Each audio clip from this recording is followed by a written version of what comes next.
Welcome to the Two Blokes Chatting radio show on 94.7 The Pulse. Music, interviews, news, and, well, Two Blokes Chatting. Now, here are the two blokes. Robert Cameron, if you would be so kind as to introduce the young lady on the telephone, that would be great. I will, and it's a great pleasure because I'll do the intro a little bit longer for Marcia Howard because it was 3 years ago and I was at a function at the Lura Winery at Curlewis in Geelong, and there was a lot of people standing around talking and there was some music in the background and it was just background music. And then this new band set up, and there was this lady who set up and got on the guitar and started to sing, and everyone stopped talking and they all turned and looked. Who is this? And the word got round. It was, in fact, Marcia Howard. Good morning to you. Hello, how are you? Yeah, we're good. You're a head turner that day, young lady. Absolutely brilliant performance. It's one of those things we see people on the television, on The Voice, and they go off and get lauded as legends. But you've been at it for a long time, just churning out high-quality stuff year after year after year. This industry must be a little frustrating as well as it's pleasurable. Thanks so much. That's a lovely thing to say. I've got to say, though, I was surrounded by a pretty amazing band that day. Yeah, that was impressive. You're a good outfit, all right. Yeah, well, I just done my album, Everything Reminds Me, and we were preparing for the Port Fairy Folk Festival that year. So I think it was, it was Nashville Sessions. That's right, I'd done the Nashville Sessions. So Shannon Bourne was on guitar. You know Shannon, he plays a lot of Pistol Pete's used to with Sarah Carroll. I think they're doing... No, Shannon wasn't the centre of the attention that day, Marcia, I can assure you. But it was a great band. I was really lucky to be playing with such great players. Thank you. Hi, Marcia. It's Neil. Very pleased. Neil, how are you? Good. We haven't spoken for 2 days. It's even more of a thrill to speak to you this week than it would have been last week. Sorry about that. No, we can't. Well, blame Optus or whoever it is you've got your phone with. I think you told me it was Optus. This time last week, you were meant to be chatting to us before heading off to the Spud Shed out at Drysdale to do a performance, as I recall. That's right. Rob talks about it being frustrating as an industry at the best of times, but gee, you guys must be climbing the walls at the moment, mustn't you? Well, look, I was talking to Hugo Armstrong the other day. You know, Hugo runs Bay City events. Yep. And he's all over the Q train too, isn't he? Yeah, well, the Blues Train. There you go, sorry. Hugo and Maria Liguri started that, and I was on that first Blues Train with Hugo. He was amazing, he is amazing, but and Maria as well. And then Hugo went on to run the Queenscliff Festival. So he's been a fantastic promoter and campaigner for Geelong for many, many years. So he's in the situation where he has no work at the moment. And, of course, as musicians and artists, we are out of work. And, it's hard joining the unemployment queue, and we're going to have to front up pretty soon to say, have you been looking for work? Well, our work disappeared. It dried up. So we're having to find new ways of moving forward, and we're talking to government about that as well, trying to find a way that we can continue to practice as musicians, because we don't want our industry to wither and die on the vine. I mean, if we don't have arts and cultures and humanities in our society, what are we? Because, you're multi-talented. You're not just an amazing singer, you're also a songwriter. Has this opportunity to, because you're basically stuck in the one place, has that given you an opportunity to write some more music? Is that what musos are doing at the moment? I wrote a song recently. My daughter's living in America, and my first grandchild's due in October, so I'm missing her badly. She married an American.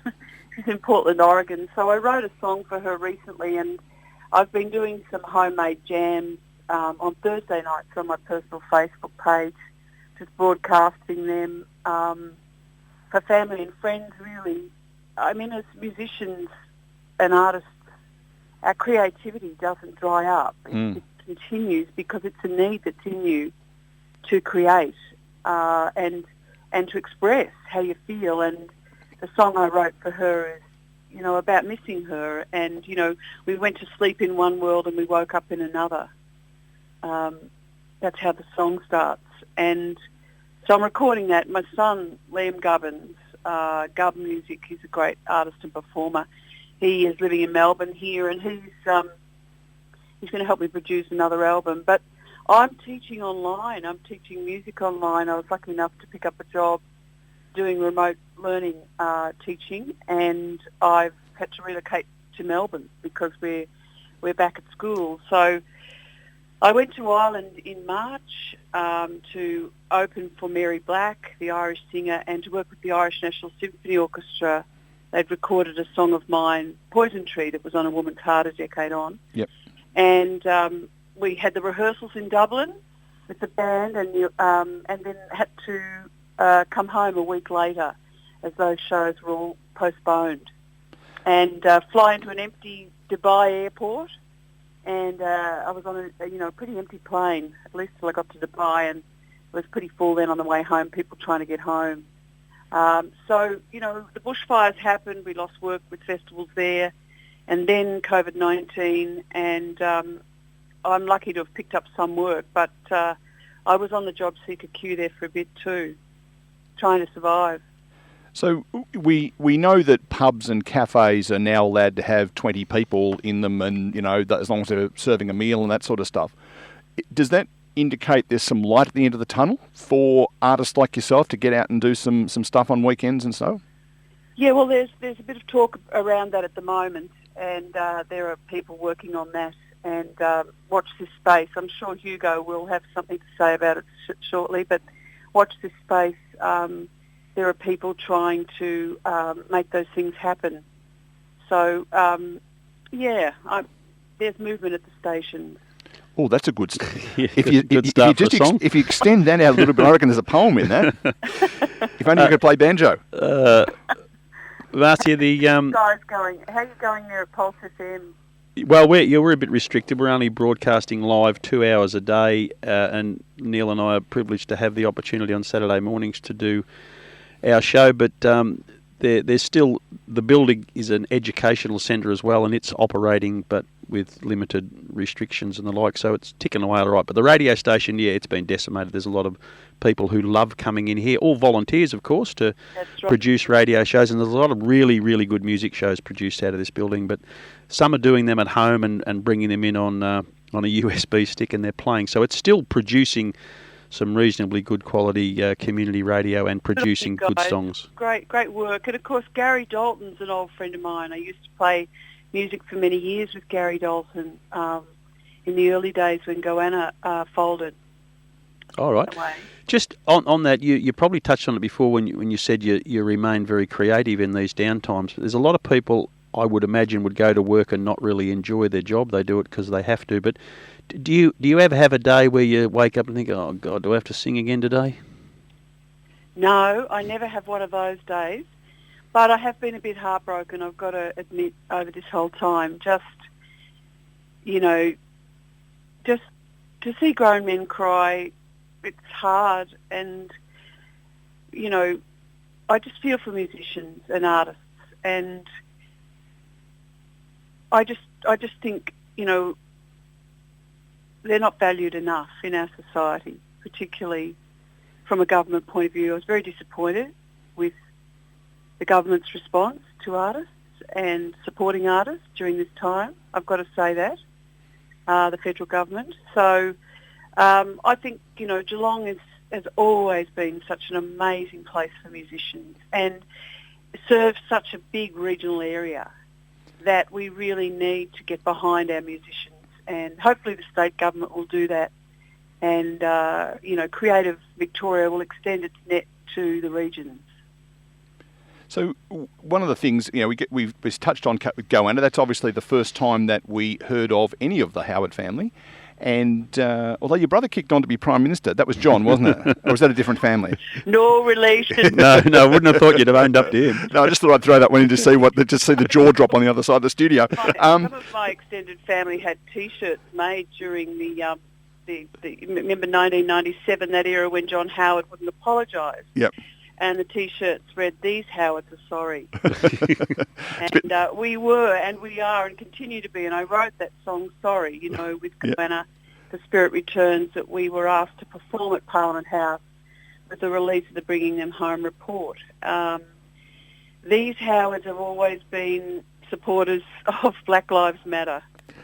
It's a little similar to another Prime Minister's surname, but a different Australian as well. Mike Rudd from Spectrum, he wrote a song called Xavier Rudd Is Not My Son. Because everyone kept on coming up to him at Spectrum events and congratulating him on the great work his son was doing. Mike, what a legend. Someday I'll have money. I am pleased to call Mike a friend, and we're going to have him on Two Blokes Chatting at some stage very soon as well, but we thought we should deal with you first, because, you're a local. Oh, Bill Putt, we lost him. Oh, what a very sad story. What a wonderful man. My son, who's now 25, learned bass when he was about 11 or 12, and we went up to St Andrew's pub one day, and because I knew Mike through radio, and I was introduced to Bill, and right. Bill said to me, young fella, hey, listen, do you play an instrument? Sam said, I actually play bass. And Bill said, sit down here and have a go at my bass. Well, the bass that Bill was playing was about 7 times the size of Sam, and at the end of me, he came across, he said, that's the bass we recorded I'll Be Gone on. And what a thrill. I mean, it doesn't mean anything to Sam, but just to see my little fella playing the bass that song was recorded on was amazing. Isn't that gorgeous? What a gorgeous story. He was a wonderful... It shows you what a generous man. Wonderful, wonderful man. He was just an extraordinary fellow, was Bill Putt. And very sadly... Those great musicians, it's the love of music that they want to pass on. Well, when you've had something as massive as I'll Be Gone, to front up at the St Andrews pub, yep, that's probably the only place he could get a gig at, 25 years on, 30 years on, whatever it was. But I was doing the circuit with Mike and Bill at Aries Inlet at Butcher's Lighthouse restaurant down there, after Goanna, yep. Paying back debt and stuff like that. Like, we were all trying to survive. Yeah. We still are. He turned 75 during the week, did the great man, Mike Rudd. So, if I'm chatting to him, I'll pass on your kindest. But, no, in terms of, the whole Goanna thing, and obviously Shane was heavily involved with Deakin University, there's a real affiliation with this region, isn't there, from right the way through from Warrnambool to Geelong? Yeah. Well, Shane studied at Deakin. First student president of the union, I believe. Yeah, he didn't finish his teaching degree there. He did 3 years, and he was a great student president and brought in a lot of great music there at the Warren Ponds campus, and worked with DB Concert Sound, of course, the great Bill Dart that we lost, and Kevin Bishop, still going. And, of course, DB Concert Sound took us around the country with their gear, their double four-way, I think it was, in the early days, and then Bill built all those amplifiers, yep. JBL speakers, and that was our sound. That was our Goanna sound. It was really a Geelong sound, and live anyway. And, Shane did some great work there. And, of course, I've been teaching at Deakin as a casual lecturer there for the past 3 years at Warrnambool in Geelong. Yep. In music education. I'm not there at the moment. The work's not there. But, so it is a long association with Deakin. And I've been teaching at the Curry Institute, for Aboriginal students coming from around Australia, and working with them on music education as well, which has been amazing. Marcia, I honestly have no idea to the answer to this question, but it does intrigue me. Solid rock, I would presume somewhere between something that you're enormously proud of because it is part of the Australian rock culture to the drain of it maybe being the only thing that some people remember you for. Where does that song sit with you today? It's Shane's song, and he wrote that after going to Uluru, and Shane was always interested in Aboriginal culture. He had an early song called Corroboree, which he wrote before Solid Rock. I remember I booked Goanna to come to our Form 5 social at St Anne's in Warrnambool. And Mike Biskin was in that band, who's passed away recently, dear Mike. His son's Luke, who's been on The Voice recently. Mm-hmm. Great musician, great songwriter Luke is. And... oh, yes, I remember him now. What's that? I know who you mean. Brilliant. You know who I mean? Yeah. Yep. Yeah, great musician, great singer-songwriter, and great voice. And Mike and Shane and Carl and Rod Ho and Rick Griffiths was the bass player as well during that time. I used to come up from Warrnambool and watch them rehearse at the Warren Ponds Bottle Shop. the early days. Sorry, I've just got this memory of this vision of them practicing in inverted commas at the bottle shop. But sorry, keep going. Yeah, 1975. It was in amongst all of cases of stuff there, and then Shane took the band to Melbourne, and I was at Teachers College and asked me. He played me. He'd done a recording of Solid Rock that he'd just written. He played it to me. He said, "Would you get up tonight at the Central Club with me and sing it with me?" And I think that was 1979, 1980. Okay. And I did. And then I started joining the band, and then we did the James Taylor tour, Fire and Rain, over Australia. And I graduated from Teachers College and joined the band. And then we went to Sydney and made Spirit of Place. So, the industry back in those days obviously was really, really hard work to get a break. And, you hear the stories of, Cold Chisel having to have a fight before every gig they did at the Largs North Hotel and so forth. These days there are opportunities like The Voice, and I know that you were on in 2016. How has that impacted on your career, for example, and also how much, I'll use the word easier, it is to get exposure for bands that are coming through now? Okay, that's a big question, that one. You like that? That's the probing journalism I do. Fantastic. I mean, I remember when I did get up to sing Solid Rock that first time, there were 6 people in the Central Club. And 7 in the band. Yeah. And Rosie was in the band, then she joined the band, and Warwick Harwood, dear Warwick, passed away recently, Vale Warwick, and Robbie Ross on drums, Peter Brolga Coughlin from Corio on bass, and Shane and I. Yeah, so that was the band pretty much in those days. Graham Davidge then joined when we made Spirit of Place, when we were signed to Warner Brothers. And the James Taylor tour gave us great exposure. The record Warner Brothers saw us and signed us on the back of that.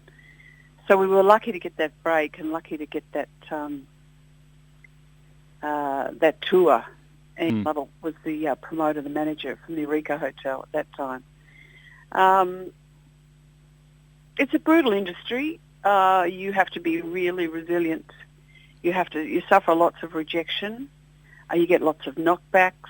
But the great thing as a musician is you meet incredible people and you get to play with incredible people. That's the best part of it. I got to meet Aboriginal Australia on the back of Solid Rock, which has been the most rewarding part of that song. You asked me about that song. That's been the most incredible part and continues to be the journey for me, because I have so many great relationships with so many Aboriginal musicians and artists and people around the country who, I'm beginning to understand the country I live in. It's a long journey. We know so little as colonisers, and it's been a privilege to be on that journey with so many great musicians and so many great Aboriginal friends. And we've got so much to learn. We've got the oldest living culture in the world, and we need to really, open up and start to learn. Yeah, we talked a lot about that during the week on the Thursday show that I do, and hopefully we'll have some serious change in that education space on our Indigenous history. It's a very important part of what we need to do. Because we can fully really enjoy the country then, and yeah. I think a lot of Australians are waking up to the fact that life is not. Australia's a dangerous place for a lot of Aboriginal people and for a lot of minorities. So we need to be aware of it, and appreciate that. And you asked me about The Voice. The Voice. I came back from Nashville 2015. I'd been living in Warrnambool raising my children as a single mum. I was making albums, trying to keep my career alive. I was doing my master's in education. I was teaching music. I didn't want to be dragging the kids all over the country. So looking after my ageing parents as falls to usually the female daughter in the family, and which I was really privileged to do, and I was with Mum and Dad, right to the end, and they helped me raise my children. So it's a different journey for me as a woman, I guess, in the music industry. We made choices. We all make choices. But when I came back from Nashville, Mum and Dad had died. My daughter was in Copenhagen studying. My son was at uni in Melbourne. I went and recorded in Nashville and came home, and my nephew said to me, "Why don't you go on The Voice, Mum?" And because I sort of thought, well, who knows who I am? I've been doing festivals and those sorts of things, but I really was a pretty unknown artist largely. And as a solo artist, I've done 5 solo albums. So he said, "Go on." I said, "I'm too old for The Voice." He said, No, go and do it. Go and, try it. So I did, and I got in, and it was great working with that level of production. I met a lot of people. Some of the cameramen had been around in Goanna days. It was nice to meet Delta Goodrum, and she knew of Goanna. And, of course, she asked me, to do a bit of solid rock.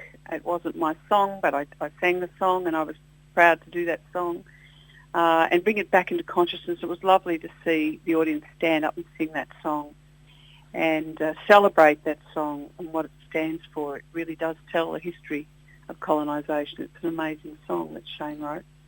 The Voice was a good opportunity. It was lovely hearing that, kids I'd taught and people I'd sung to in Goanna and over my career around the country sat down and watched me perform with their children and said, "Oh, now this lady here, she was in a band and when we were young," and and people got excited. So it was beautiful in that sense of reconnection.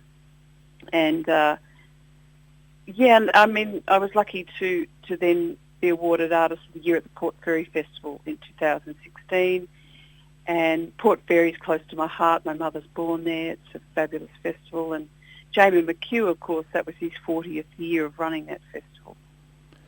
Well, I'll tell you what, there's a bloke in the studio who, before we even got to the stage of talking about being, because you and I have a mutual friend who arranged this conversation, and I told Rob, he's spent the last 6 weeks telling me that, if nothing else, you've won the award in the Rob Cameron Music at Wineries award. He just never stops talking about it.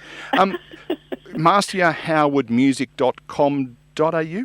Yes. Yep, yeah. is the website. People can purchase albums from there, can they?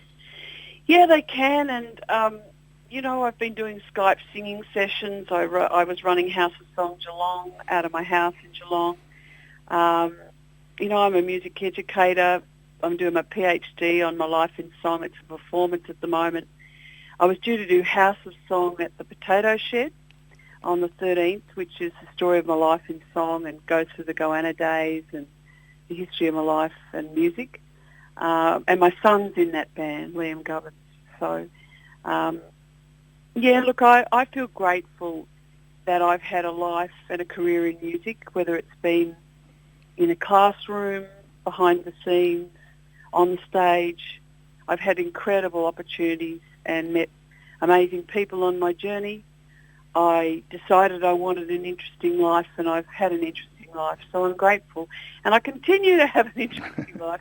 But please don't forget about our musicians and artists and,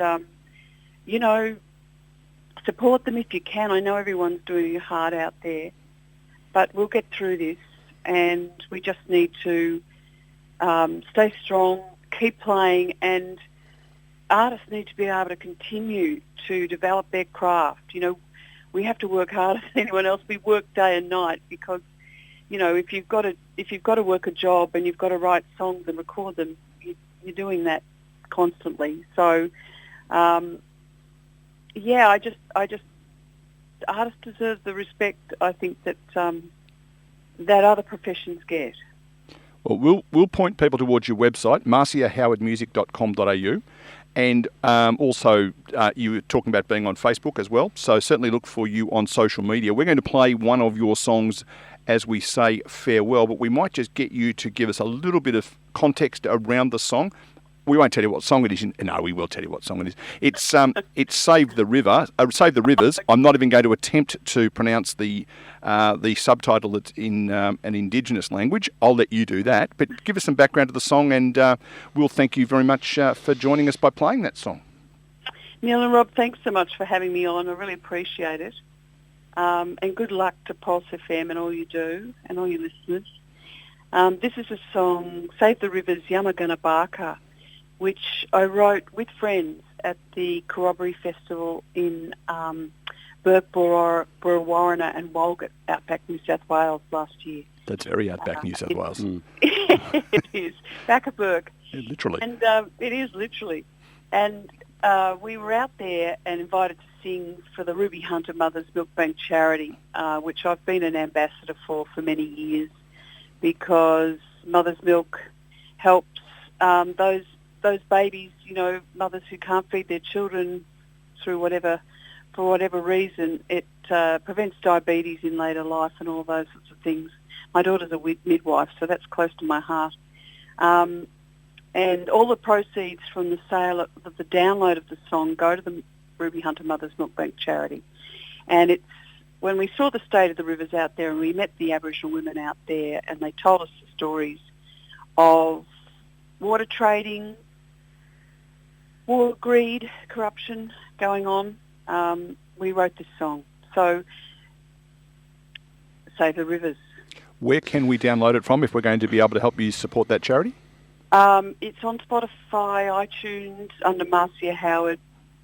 You'll find it there. We'll get that around the countryside. That's a subject that's also dear to my heart for not pleasant reasons, but I'm glad you've highlighted enough. With your permission, I will continue to promote that and promote the cause as well. You are a superstar, Marcia Howard, and thank you so much for your time. I look forward to chatting to you again some other time, maybe in another place, about a more intense subject, but really appreciate your time.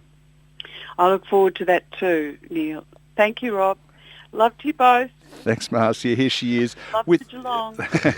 with Save the Rivers on 94.7 The Pulse. Save the rivers, my brothers and sisters. Are you listening?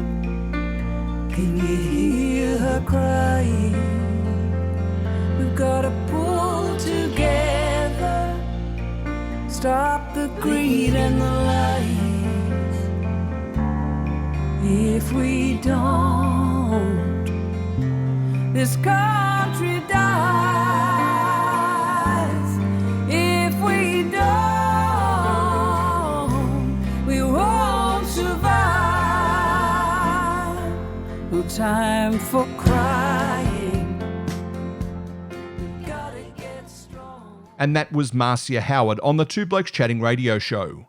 The song that you've just heard is Save the Rivers, featuring our Two Blokes Chatting guest and local musician Marcia Howard. We're fading the music at this point because we want you to purchase and download the song, all proceeds of which go to the Ruby Hunter Project Mother's Milk Bank. Please go to fanlink.to/Save the Rivers. We'll also put the link in the description of this episode.